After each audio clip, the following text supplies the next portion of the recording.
كشفت صحيفة ماركا والإسبانية أن نادي الوداد المغربي يسعى للتعاقد مع المهاجم البرتغالي المخضرم ونجم النصر السعودي كريستيانو رونالدو للاستعانة بخدماته خلال مشاركة الفريق في كأس العالم للأندية المقررة الشهر المقبل بالولايات المتحدة. وأوضحت الصحيفة أن رونالدو يعاني من تراجع أداء فريقه في الدوري السعودي، فضلاً عن عدم ظهوره شخصياً بالمستوى المطلوب، وسط تردد النادي في توقيع عقد جديد معه. كما أشارت إلى أن رونالدو يطالب بإعادة هيكلة ناديه الحالي،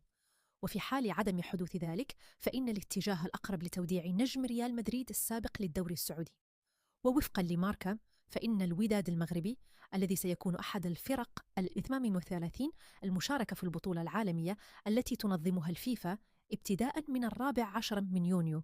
يسعى إلى التعاقد مع النجم البرتغالي لخوض البطولة، بحثاً عن الأثر الرياضي والاجتماعي الذي قد تحققه مشاركة كريستيانو رونالدو أمام أفضل فرق العالم. ومع تضاؤل فرص رونالدو في الفوز رفقة النصر بالدوري السعودي، أصبح وجوده النجم البرتغالي في كأس العالم للأندية عامل جذب للعديد من الفرق، وكذلك للفيفا نفسها التي لم تخف رغبتها في مشاركة اللاعبين اللذين سيطرا على كرة القدم لسنوات، حيث يشارك ليونيل ميسي مع إنتر ميامي الأمريكي، ما يعتبر دفعة قوية للبطولة التي ستقام لأول مرة بصيغة 32 فريقا على غرار كأس العالم للمنتخبات.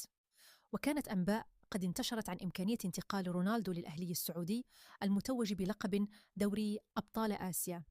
لكن سواء كان الانتقال للوداد أو الأهلي أو ناد آخر فإن العد التنازلي لانتهاء عقد رونالدو قد بدأ، مما يجعله مطالبا بحسم موقفه سريعا.